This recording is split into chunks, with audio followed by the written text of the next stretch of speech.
Okay, in this video, this is the second part of our exploration from genotype, all of the information within the DNA in your nucleus, and taking that information and using it to create all of your traits, your phenotype.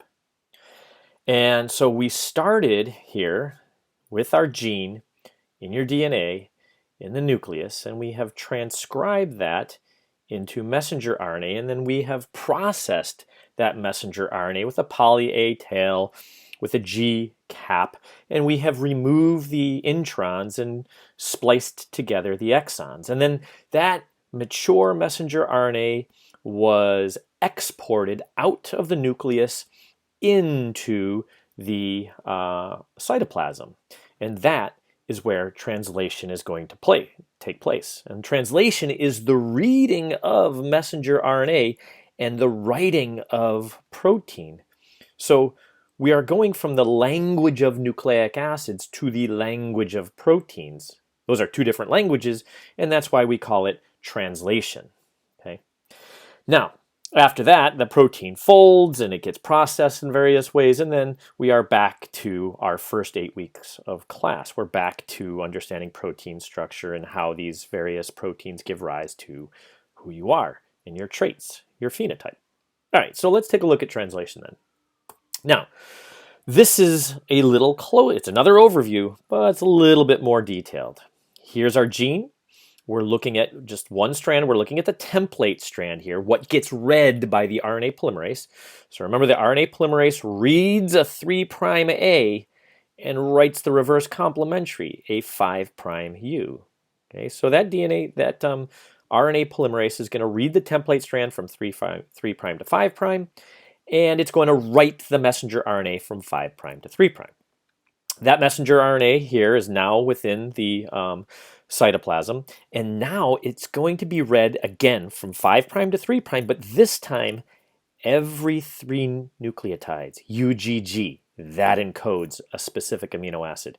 UUU, that encodes another amino acid, and so on and so forth. And this is the code that we need to look at. What is the code that determines what 3 nucleotides, which is what's called a triplet codon, gives rise to what amino acid? And that is called the genetic code. Now, this is the genetic code, and you do not have to memorize this. It will be on your 3rd exam. However, don't get complacent. You've got to learn how to read the genetic code. What you see here, ACU, are the 3 nucleotides that you see in messenger RNA. And it's always listed, A is the 5' and U here is the 3'. So it's always written 5' to 3'. And the amino acid that is encoded by that particular triplet codon is right here, threonine.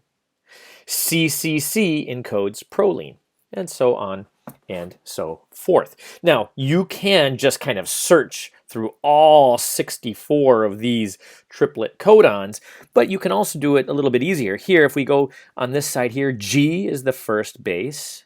The second base is U, okay, so it's going to be over here. And then if you're looking for the third, over here. So we have G and U, and then GUU, GUC, GUA, GUG.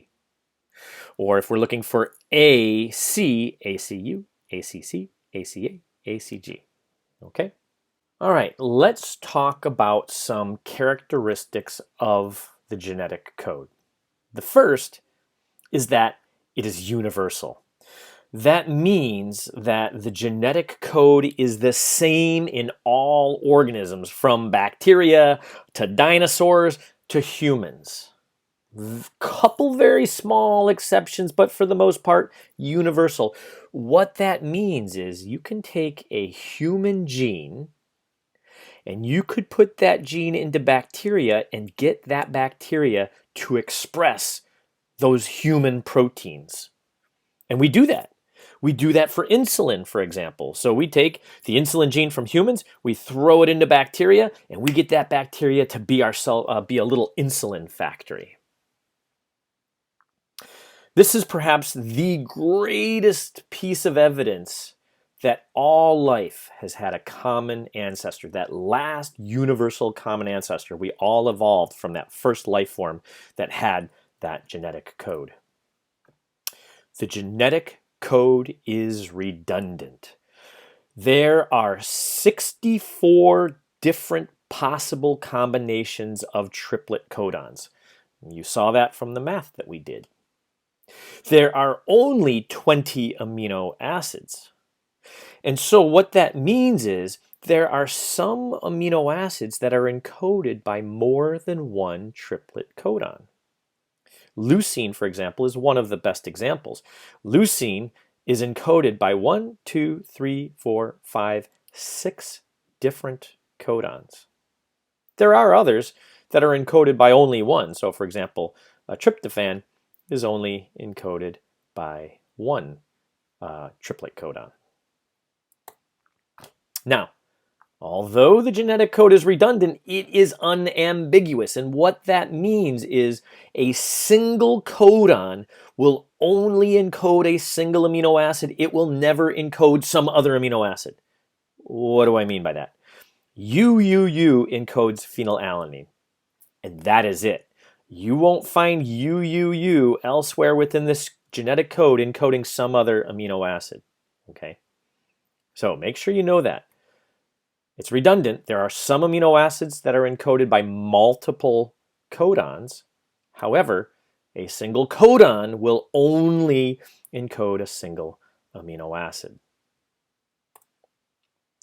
The genetic code is non-overlapping, and what that means is any given base within any given nucleotide here within a codon is only in a single codon. This A is only in this codon. This U is only in codon 1. This A is only in codon 1.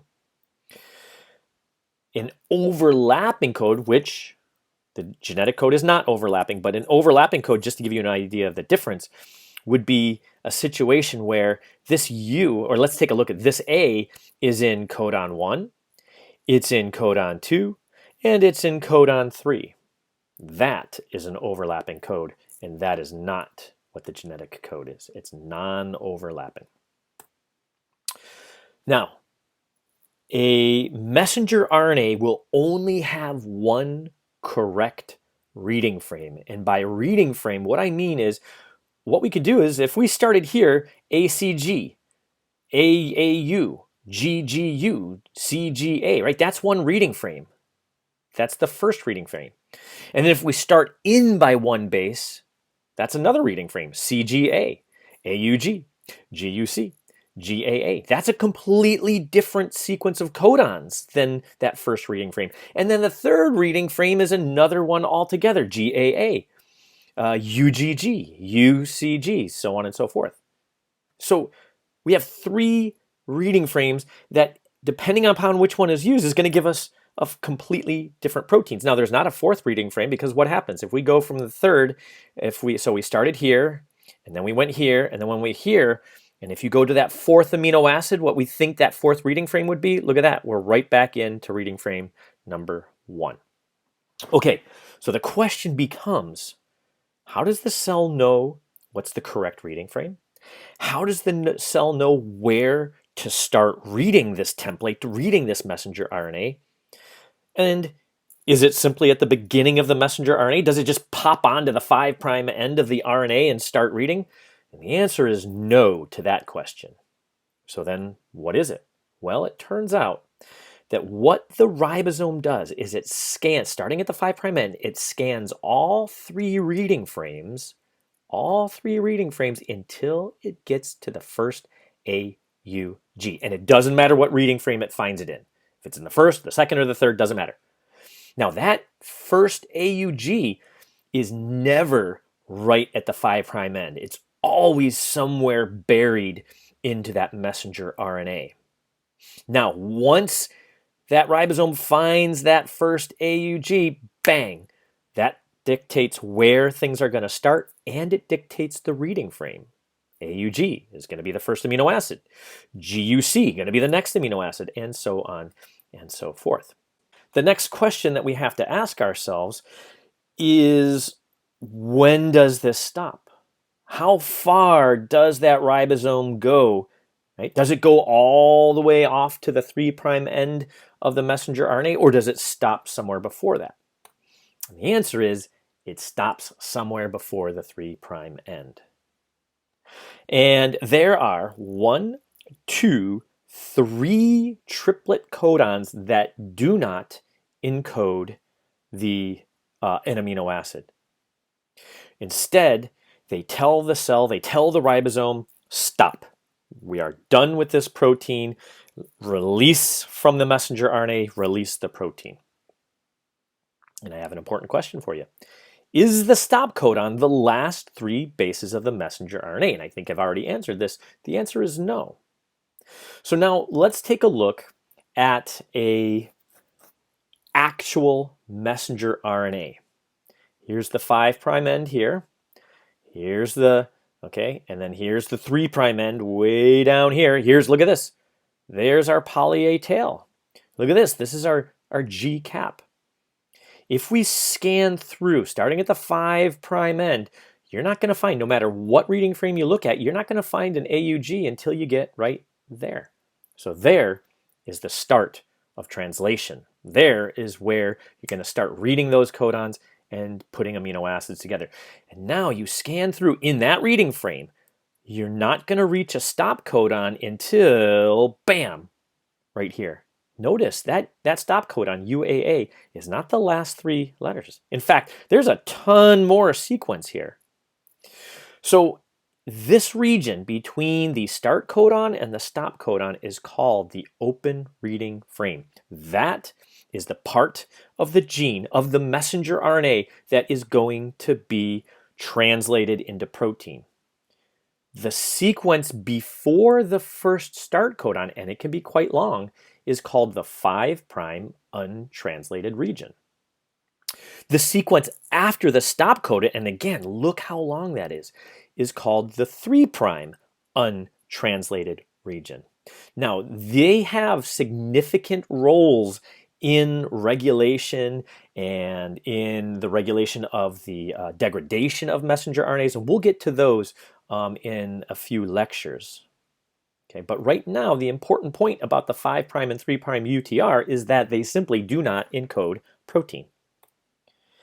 And then here would be the protein encoded by that open reading frame that we saw here. 501 amino acids.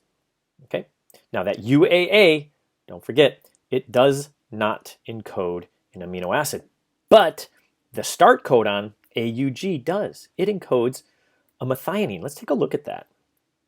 Right here, AUG encodes methionine, and it shouldn't say or, it should say and start. Now, what they mean by here with the or is that methionine, the first AUG dictates this is where things are going to start, but there's going to be more AUGs within that particular messenger RNA, right? Proteins need methionines more than just the first amino acid.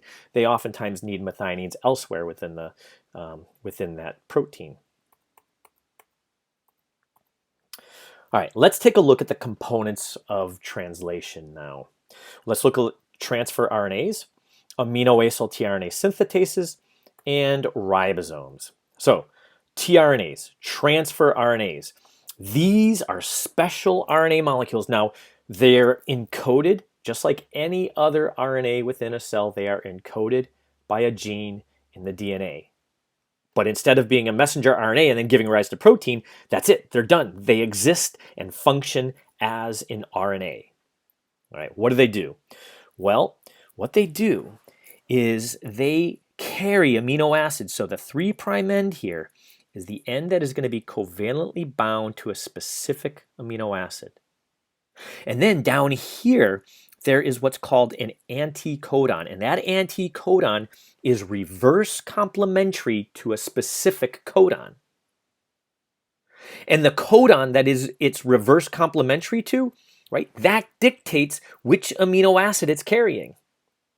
Okay, so there's a bunch of tRNAs out there, and each tRNA carries a very specific amino acid.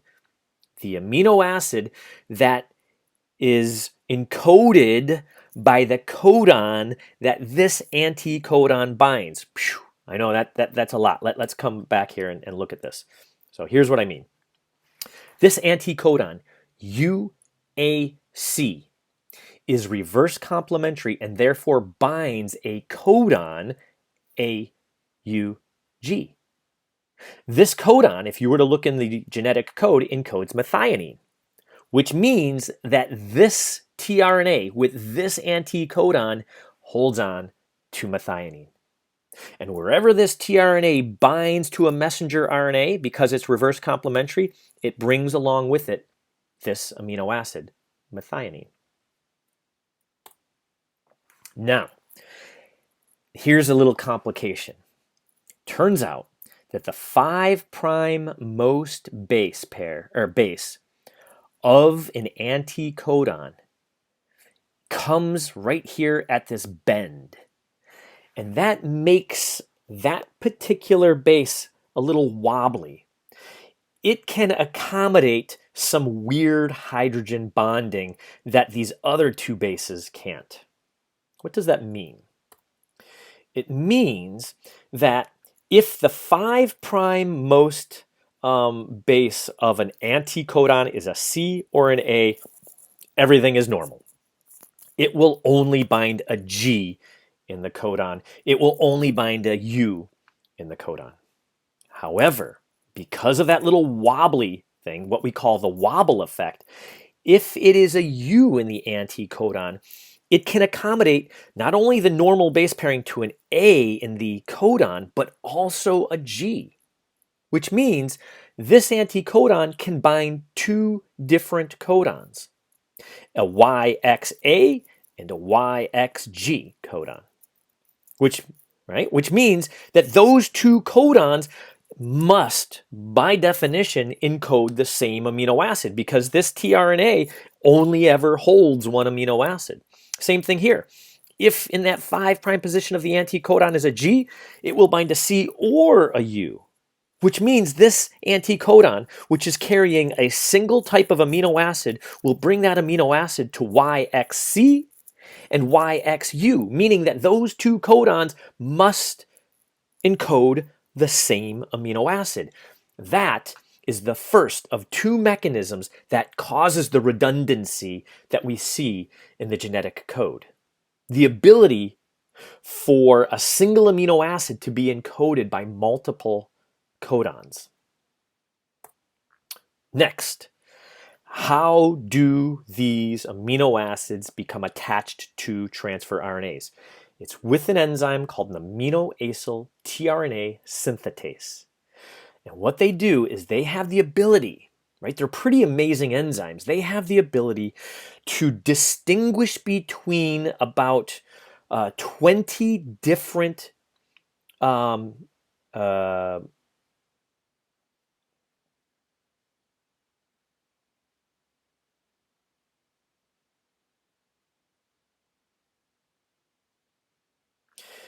these enzymes have the ability to differentiate between all of the different tRNAs and differentiate between all of the different amino acids and bind the proper amino acid to the proper tRNA. Now, there are 20 different synthetases, 20 different of enzyme. Each enzyme is specific for an amino acid, right? That's why we have 20 of them. So there are 20 different aminoacyl-tRNA synthetases. Again, each one for one of the 20 amino acids.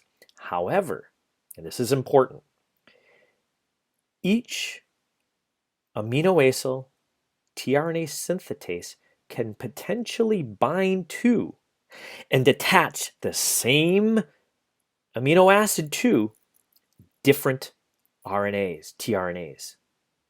That's our second mechanism that causes redundancy.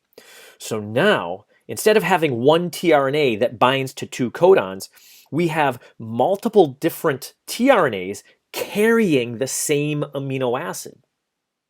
Okay?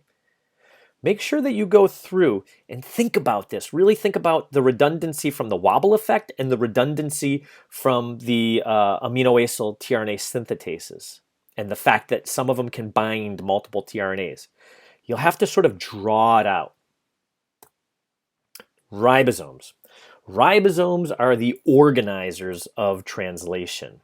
And ribosomes are ribonucleoproteins, right? We've heard about those proteins like that before.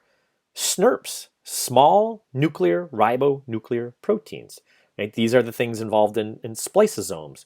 Well, here's another important feature of cells that's made up of both proteins and RNA. Okay? In fact, 2/3 of a ribosome is RNA and 1/3 is protein. And on top of that, it's the RNA component of a ribosome that catalyzes the formation of a peptide bond between adjacent amino acids. If we look at ribosomes, they come in two subunits, the large subunit and the small subunit. And normally in a cell, if it's not bound by messenger RNA, the two subunits are separate from one another. It's only when they're bound by messenger RNA that they come together. And you've got this mRNA binding site, which is down here on the small subunit, and it's going to feed through so that these three docking sites or binding sites are centered over three different codons. We have the A site, or the aminoacyl-tRNA binding site. We have the P site, or the peptidyl-tRNA binding site. And we have the E site, which is the exit site. And again, it's the ribosome that is going to sort of organize and catalyze this process of translation. So with that said, the next video is going to talk about the actual process of translation.